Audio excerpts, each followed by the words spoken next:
खबरों की शुरुआत अहम खबर के साथ। जुनूबी दिल्ली में तजावुजात के खिलाफ एमसीडी की इंतजामी कार्रवाई का आज दूसरा दिन है। आज कालिंदी कुंज मेन रोड पर कालिंदी कुंज से जामिया नगर पुलिस स्टेशन तक तजावुजात हटाए जाएंगे।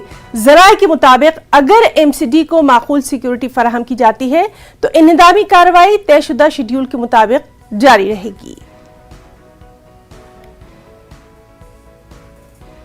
के खिलाफ जिस तरीके से जहांगीरपुरी में बुलडोजर चला, उसके बाद अब साउथ एमसीडी ने भी बुलडोजर अभियान की शुरुआत कर दी है। इस वक्त हम कालिंदी पार्क के पास खड़े हुए हैं, जहां पर आज बुलडोजर चलने की बात कही जा रही है। इससे पहले संगम विहार में एमजी रोड पर भी ये बुलडोजर चलाया गया था और निगम का कहना है कि ये रूटीन ड्राइव है और इसको देखते हुए अवैध अतिक्रमण हटाने के लिए निगम अपनी कार्रवाई कर रहा है। और जिस तरीके से कई सारी जगहें, कई सारे जो इलाके हैं निगम की तरफ से चिन्हित किए गए हैं। 13 मई तक ये अभियान चलाया जाएगा।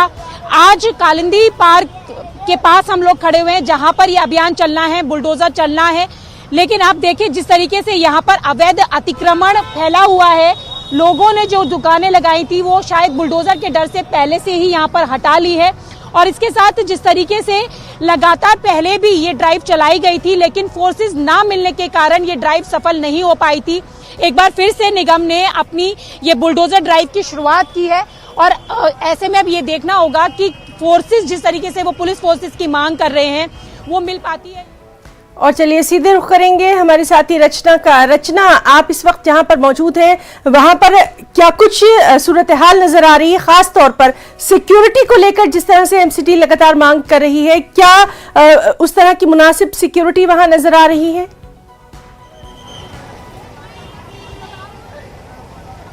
देखिए जिस तरीके से आज साउथ एमसीडी के इलाके में बुलडोजर ड्राइव की शुरुआत होनी है और 11 बजे का समय दिया गया था। इस वक्त मैं कालिंदी पार्क के पास ही खड़ी हुई हूँ, लेकिन अभी तक यहाँ पर बुलडोजर भी दिखाई नहीं दे रहा है और जिस तरीके से फोर्सेस पहुँच जानी चाहिए थी वो भी नहीं दिखाई दे रही हैं। और हमारी सोर्सेस से भी बात हुई है तो उनका भी यही कहना है कि अगर फोर्स नहीं मिली तो ऐसे में यहाँ पर जो बुलडोजर की कार्रवाई होनी है वो थोड़ी सी असंभव जरूर नजर आ रही है। हालांकि बुलडोजर के डर से जिन लोगों ने अवैध अतिक्रमण के चलते दुकानें जो लगा रखी थी, आपको दिखाना चाहूंगी कि उन लोगों ने भी वो दुकानें अपनी यहाँ से हटा ली हैं और जगह को खाली कर दिया गया है। तो कह सकते हैं कि कहीं ना कहीं लोगों के बीच बुलडोजर का हड़कंप जरूर है। इसके डर से उन्होंने पहले से ही यहाँ से दुकानें हटा ली है। हालांकि बुलडोजर की जो कार्रवाई 11 बजे शुरू होनी थी, 11 से 11:30 बजे के बीच में शुरू होनी थी, तो वो समय भी हो गया है। लेकिन हमारी जिस तरीके से बात हुई मेयर से, उन्होंने भी कहा कि फोर्सेस पहुंचेगी उसके बाद ये कार्रवाई शुरू होगी। तो ऐसे में अब तक फोर्सेस यहाँ पर नहीं पहुंची हैं और इससे पहले भी जब निगम ने इस तरीके की जो ड्राइव शुरू की थी तब भी थोड़ी सी मुश्किलें इसी के कारण आई थी कि फोर्सेस ना मिल पाने के कारण ड्राइव सुचारू रूप से नहीं चल पाई थी।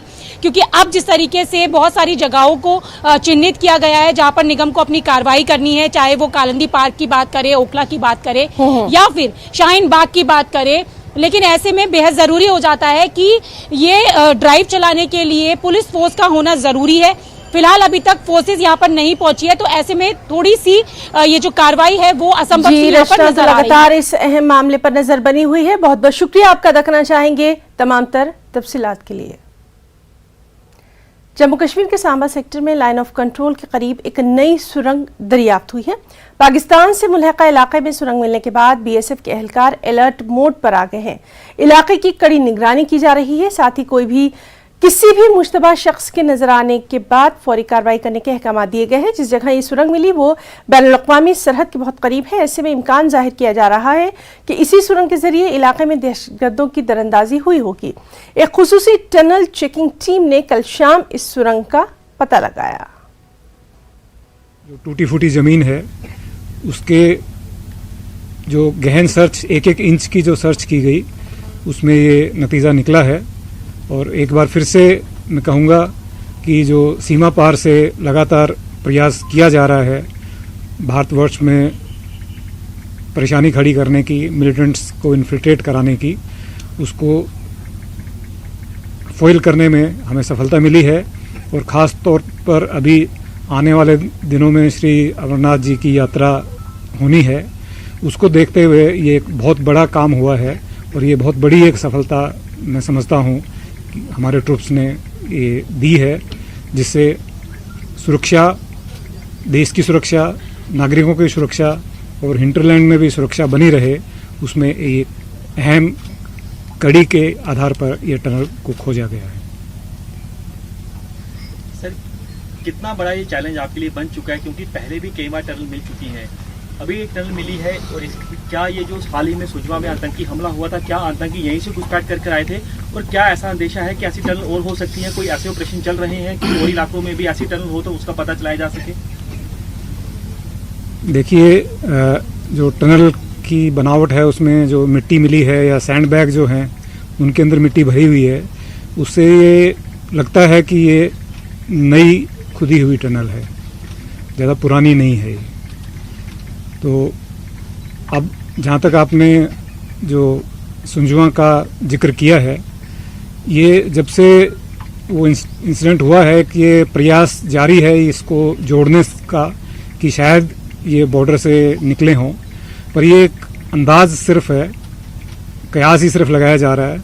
ऐसी कोई एविडेंस ओरल या इलेक्ट्रॉनिक हमें अभी तक प्राप्त नहीं हुई है, अभी के इन्वेस्टिगेशन के आधार पर, कि वो किस रास्ते से, किस जगह से, बॉर्डर से या कहीं और से वो वहाँ पर पहुँचे थे। तो वो असल स्थिति अभी तक ज्ञात नहीं है, वो एक इन्वेस्टिगेशन का मैटर है। आगे अगर कोई किसी चीज़ की क्लैरिटी होती है तो आप लोगों से शेयर की जाएगी, लेकिन अभी मैं कहूँगा कि ये सिर्फ एक कयास है जिसको लगाया जा रहा है। सर, कुछ सामान भी मिला वहाँ से? अभी फ़िलहाल सर्च जारी है, उसमें कुछ सैंड बैग्स वगैरह मिले हैं जो अंदर से सपोर्ट देने के लिए इस्तेमाल किए जाते हैं, ताकि ओपनिंग जो है वो उसका जो माउथ है वो अपने आप धंस ना जाए। सर, जैसे आपने कहा कि अभी हम कोई एविडेंस नहीं है कि आतंकी इसी टनल से इसको यूज करके आए हुए हैं, बट सर ऐसा कोइंसिडेंस क्यों हो रहा है कि हर बार जब आतंकी हमला होता है या कहीं आतंकी मारे जाते हैं उसके ही कुछ दिनों बाद एक टनल जो है आईबी पे मिल जाती है? सर नहीं, ऐसा नहीं है, वो काफ़ी अंतराल बाद भी मिली हैं, बिना किसी इंसिडेंट के भी मिली हैं। 2012 से अभी तक लगभग 11 टनल मिल चुकी हैं इस बॉर्डर पर, और हर टनल इंसिडेंट के पहले या बाद में नहीं मिली है। तो ये सिर्फ आप लोगों का कयास है। कुछ और टॉपिक सर, टनल जो मिली है, ये टनल जो पहले 11 टनल मिली हैं, 10 टनल मिली हैं, उससे क्या डिफरेंट इसमें देखते हैं? क्योंकि पहले देखा कि पाकिस्तान के निशान होते थे, मार्किंग वाले बैग दिखते थे, इस बार क्या ऐसा कुछ मिला है? सैंड बैग उसी प्रकार के हैं जो पहले मिलते थे, लेकिन इस बार बदलाव ये है कि शायद इस बार उन्होंने ये इंश्योर करने की कोशिश की है कि मार्किंग ना मिले, तो इस बार सैंड बैग के ऊपर कोई मार्किंग नहीं है जो पहले मिलती थी। उनकी किसी भी शहर का नाम होता था, उसमें जो कोई सामान जो बना होता था, खासतौर पर कराची का नाम उस पर काफ़ी हर बार छपा मिलता था। तो इस बार कोई मार्किंग नहीं है, वो इंश्योर किया गया है कि जो हमें पहले एक क्लू सीधा सा मिलता था उसको छुपाने की कोशिश की गई। सर, इस तरह की कंस्ट्रक्शन है सर, उससे क्या लग रहा है? अब एक question please, only one question. अभी नेक्स्ट क्वेश्चन है, उससे क्या लग रहा है कि सर मैनुअली खोदी गई है या कुछ औजारों का इस्तेमाल किया गया है? सर, किस तरह का अंदर से वो कुछ जो प्रतीत होता है मैनुअली खोदने का प्रतीत होता है। सर, सवाल ये है कि लगातार हमने देखा टनल्स मिल रही हैं, बीएसएफ के अपने काउंटर पार्ट्स के साथ एक स्ट्रांग नोट जो है वो आप उनके साथ एतराज जताएंगे, क्योंकि लगातार टनल्स जो है वो मिल रही हैं। ड्रोन के जरिए भी हमने देखा कि कोशिशें की जा रही हैं डिस्टेबलाइज करने की, और यात्रा से पहले ही हुआ।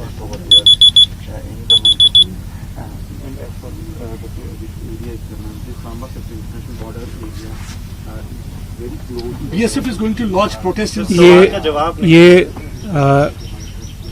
बिल्कुल, जब भी हमारे प्रोटेस्ट है इन चीज़ों का हम लॉन्च करते हैं काउंटर पार्ट के साथ में, और इस तरह की जो भी एक्टिविटी होती है उसके लिए प्रोटेस्ट नोट भेजा जाता है, और इस केस में भी भेजा जाएगा।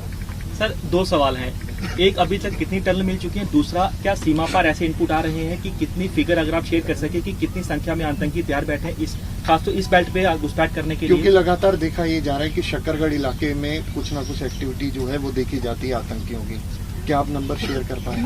देखिए, ये जो आपका सवाल है वो जो तथ्य है उससे मेल नहीं खाता है। ये इस इलाके में काफ़ी समय बाद आतंकियों की घटना हुई है, और वो पहले भी मैंने बताया कि ये कयास आप लोग लगा रहे हैं कि शायद ये अगर यहाँ पकड़े गए हैं तो यहीं से हुआ होगा, लेकिन ऐसे कोई तथ्य अभी तक सिद्ध नहीं हुए। पिछले कुछ हफ्तों से कहाँ पे टेरर मूवमेंट देखी गई है अंतर्राष्ट्रीय सीमा में, और उसके लिए क्या मेजर्स लिए जा रहे हैं? देखिए, जो इंटेलिजेंस एजेंसीज हैं वो लगातार कुछ न कुछ इनपुट्स देती रहती हैं, और जब प्रधानमंत्री जी का दौरा था तो ऐसे इनपुट्स की संख्या बढ़ी थी, लेकिन उसके आगे या पीछे इतनी ज़्यादा जो इनपुट्स नहीं हैं कि बहुत ज़्यादा एक्टिविटीज़ हैं। पर हाँ, उनका जो स्थिति है वो बॉर्डर के आसपास में हमेशा बनी रहती है, और प्रयास हमें हमेशा रहता है कि घुसपैठ की जाए। जो टनल है जो खोदी जाती है, इससे आप समझ सकते हैं कि बीएसएफ की मुस्तैदी बॉर्डर के ऊपर कितनी ज़्यादा है, क्योंकि आसान तरीका उनको नहीं मिलता है, तो ये इतना मुश्किल तरीका जिसमें बहुत समय लगता है उसको करके घुसपैठ करने की कोशिश की जाती है। तो ये भी दर्शाता है कि हमारे जो ट्रुप्स हैं या कमांडर हैं ग्राउंड पे कितने तैनात हैं, और जो सरफेस के ऊपर से या भूमि के ऊपर से कोई परिंदा पर नहीं मार सकता है, इस प्रकार की स्थिति है। तो तभी इस प्रकार के प्रयास काउंटर पार्ट के द्वारा किए जा रहे हैं। टोटल कितनी tunnel? Thank you very much. तो ये थे आईजी बीएसएफ जम्मू जो प्रेस कॉन्फ्रेंस से खिताब कर रहे थे, तमाम तर मालूमात जो है वो यहाँ पर दे रहे थे। और कानपुर से इस वक्त की अहम खबर आपको दे दें, इस्लामिया मदरसे पर बुलडोजर चला, लोग अपने दस्तावेजात और नक्शे दिखाते रहे, मगर वहां मौजूद अफसरों ने उनकी कोई बात नहीं सुनी। नगर पालिका इंतजामिया के मुताबिक इस्लामिया स्कूल की तामीर नाजायज थी, हालांकि स्कूल मुंतजमीन के मुताबिक उनके पास जो जरूरी नक्शे और दस्तावेजात हैं वो सब थे। भारी पुलिस फोर्स के साथ इंहिदाम की ये कार्रवाई की गई। घाटमपुर तहसील का ये पूरा मामला है। तो अहम खबर कानपुर से, जहां इस्लामिया मदरसे पर बुलडोजर चला, हालांकि वहां के जो मुंतजमीन है वो अपने तमाम तर जरूरी कागजात और दस्तावेजात नक्शे दिखाते रहे। तस्वीरों में आप साफ तौर पर देख सकते हैं, लेकिन वहां जो मौजूद अफसर्स थे, ऑफिसर्स, उन्होंने उनकी बात नहीं सुनी। नगर पालिका इंतजामिया के मुताबिक इस्लामिया स्कूल की तामीर नाजायज थी। स्कूल मुंतजमीन के मुताबिक उनके पास जरूरी नक्शा और तमाम तर कागजात थे। भारी पुलिस फोर्स के साथ इंतजाम की यह कार्रवाई की गई। घाटमपुर तहसील का यह मामला बताया जा रहा है। लखनऊ से हमारे साथ मौजूद हैं हमारे साथी तारिक कमर। तारिक, कानपुर से बड़ी खबर आ रही है जहां इस्लामिया मदरसे पर बुलडोजर चला है, आपसे तफसीलात चाहेंगे। हाँ, देखिए, घाटमपुर का मामला है ना, और आप दिखाती रही हैं, हमारे नाज़रीन को बताया जा रहा है मुस्तकिल के, चाहे वो शहरों के मामले हों, कस्बात के मामले हों, जिस अंदाज से निज़ाम की कार्रवाई की जा रही है तो किसी को बख्शा नहीं जा रहा है। और आज भी बांदा से लेकर और कानपुर और घाटमपुर तक का सिलसिला जो है आज भी सुबह से लगातार जारी है। बांदा में भी बड़ा इंतजाम हुआ है, और कानपुर के घाटमपुर में भी जो है इस्लामिया स्कूल की जो इमारत थी इसको लेकर बड़ा हंगामा है, और मुकामी लोगों में गुस्सा नाराजगी भी है। उनका कहना यही है कि तमाम तर दस्तावेज और नक्शे मौजूद हैं, लेकिन जो नगर निगम के जिम्मेदारान हैं, अफसर हैं, वो किसी की बात सुन नहीं रहे हैं। और उनके मुताबिक यही है कि ये नाजायज तामीर है, और जी। नगर पालिका की जो जमीन थी उस पर ये इमारत बनाई गई। तो देखिए, मसला यही है कि एक बुनियादी बात यह है कि लोगों को इतना मौका जरूर मिलना चाहिए कि वो कहीं ना कहीं वो अदालत का रुख कर सकें, या उनको कोई नोटिस पहले से दिया जाए, या ऐसी कोई कार्रवाई हो जिसमें वो अपनी बात रख सकें। तो तारिक, आपसे जानना चाहेंगे एक बार फिर से कि क्या जो वहाँ के मुंतजमीन हैं मदरसे के, उनके पास इससे पहले कोई नोटिस आया था, कोई इत्तला थी, या अचानक ये कार्रवाई की गई? देखिए, होता यही है कि कुछ मकामात पर नोटिस इशूज कर दिए जाते हैं, कुछ मकामात पर नोटिस या तो इशू नहीं किए जा रहे हैं या पहुंच नहीं पा रहे हैं वक्त से, और टीमें पहले पहुंच जाती है। तो देखिए, ये तहरीक तलब है अभी, और बुनियादी बात यही है कि एक जो ज़ाब्ते की कार्रवाई है उसके तहत ऐसा होना चाहिए कि पहले लोगों को मुत्तला किया जाए, नोटिस भेजा जाए, उनको जाहिर इंटीमेट किया जाए, उसके बाद कुछ ऐसी कार्रवाई हो ताकि उनको इतना वक्त मिल सके कि वो जो उनके पास दस्तावेज मौजूद है उसकी बुनियाद पर वो अदलिया का रुख कर सकें या जिम्मेदारान अफसर से जो है राब्ता कर सके, अपनी बात रख सके। तो देखिए मुख्तलिफ शहरों से जो मंजरनामा सामने आ रहा है वो जी बिल्कुल तारिक, और लगातार कानपुर से जो ये आज बड़ी खबर है इस पर हमारी नजर बनी हुई है। क्या कुछ अब इसके बाद बयान सामने आते हैं, इंतजामिया क्या कुछ कहता है, मदरसे की मुंतजमीन क्या कहते हैं, इससे लगातार हम अपने नाज़रीन को रूबरू करवाते रहेंगे। बहुत बहुत शुक्रिया तारिक आपका तमाम तर तफसीलात के लिए। महाराष्ट्र में लाउड स्पीकर पर घमसान जारी है। एमएनएस ने मसला हल होने तक तहरीक जारी रखने के अज़्म का इजहार किया, जिससे सियासी और समाजी सतह पर लहरें उठ रही हैं। इस बीच 26 मस्जिदों के मुंतजमीन ने फजर की अजान लाउड स्पीकर पर न देने का अहम फैसला किया है। बीती शब जनूबी मुंबई में मुस्लिम मजहबी रहनुमाओं की अहम मीटिंग हुई। इस मीटिंग में मुंतजमीन ने लाउड स्पीकर के हवाले से सुप्रीम कोर्ट की गाइडलाइन पर अमल करने की बात कही। इस मीटिंग में मदनपुरा, नागपाड़ा और अग्रीपाड़ा के मुस्लिम मजहबी रहनुमाओं ने शिरकत की।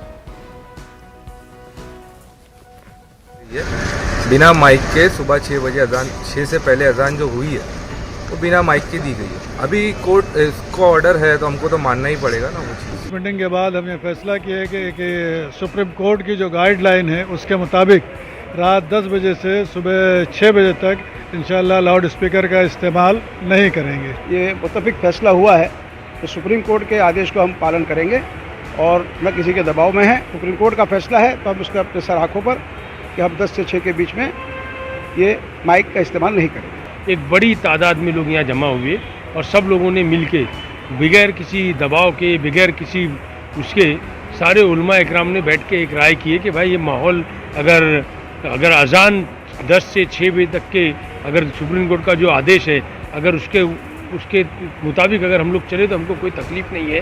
बगैर किसी दबाव के, बगैर किसी प्रेशर से एक अच्छे मैसेज देने के लिए, एक बम्बई शहर का माहौल नहीं खराब हो, इसके लिए हम लोगों ने सब मिलकर फैसला किया है। तमाम मसलक के, तमाम मकतबा फ़िक्र के लोग एक जगह जमा होकर एक फ़ैसला बगैर किसी दबाव के एक ही आवाज़ में लब्बैक कहते हुए जो फ़ैसला हुआ है उसके लिए मैं बहुत खुश हूँ। बड़ी मस्जिद हरी मस्जिद मदनपुरा में अल्हम्दुलिल्लाह हर मसलक के मस्जिद के ज़िम्मेदार और बहुत से लीडरान और दानिश्वर मौजूद थे। उसमें यह फ़ैसला हुआ कि सुप्रीम कोर्ट का जो फ़ैसला है कि रात 10 बजे से सुबह 6 बजे तक लाउड स्पीकर का इस्तेमाल नहीं किया जाएगा, तो हम इंशाअल्लाह इस बात की गारंटी देते हैं कि इसकी पूरा इसका हम पालन करेंगे और सुप्रीम कोर्ट के फैसले का हम एहतराम करते हैं। सुप्रीम कोर्ट के ऑर्डर का पालन करते हुए रात को 10 बजे से लेकर सुबह 6 बजे तक के किसी भी किस्म का ऐलान, अजान लाउड स्पीकर और माइक पर नहीं होंगी। इसका हमने सब मिलकर एक आवाज़ में फैसला किया है। खबरनामे में वक्त एक छोटी सी ब्रेक का, जल्द हाजिर होते हैं।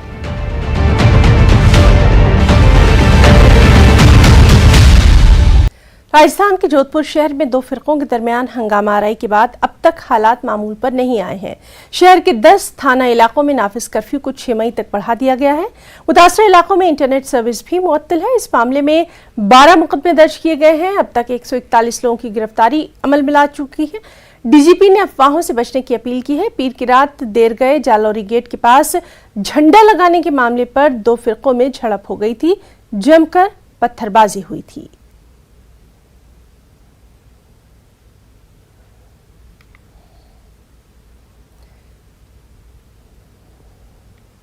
तो नाज़रीन आपको बता दें कि राजस्थान के जोधपुर शहर में हंगामा आराई के बाद अब तक हालात मामूल पर नहीं आए हैं। 10 थाना इलाकों में कर्फ्यू को 6 मई तक बढ़ा दिया गया है। इंटरनेट सर्विसेज को भी मुअत्तल किया गया है।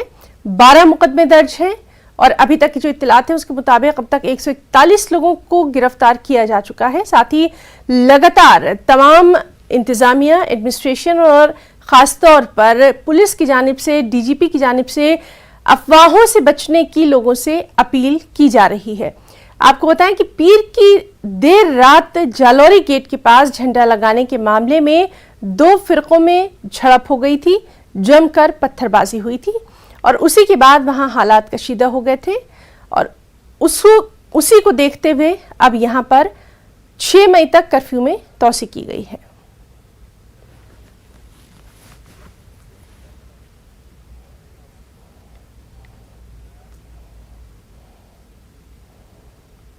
मरकजी वजीर मुख्तार अब्बास नकवी का कहना है कि अशोक गहलोत सेकुलरिज्म का सबक पढ़ाते थे, लेकिन अब उनकी रियासत में ये सब क्या हो रहा है?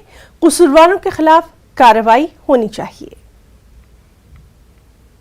केंद्रीय मंत्री मुख्तार अब्बास नकवी, उनसे हम बात करते हैं। सर, जिस तरह से राजस्थान में जो है कर्फ्यू जो है वो एक दिन के लिए और बढ़ा दिया गया है। सर, जिस तरह से जो राजस्थान के हमारे मुख्यमंत्री जी हैं वो पूरे देश को ज्ञान बांटते फिर रहे थे कि ऐसे सेकुलरिज्म बचाया जाए, ऐसे कम्युनलिज्म बढ़ाया जाए, ये पता नहीं क्या क्या ज्ञान दे रहे थे।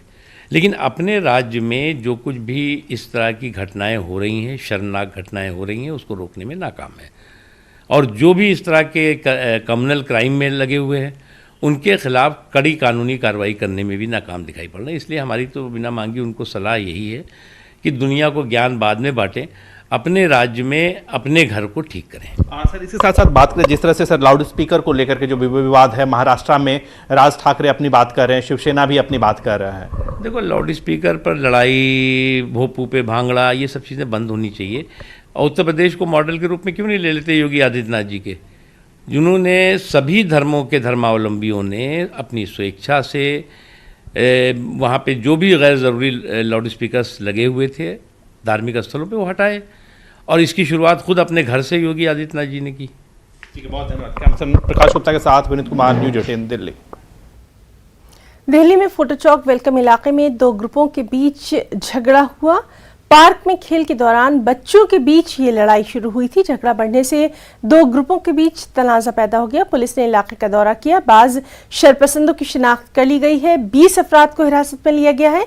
बकिया की तलाश जारी है।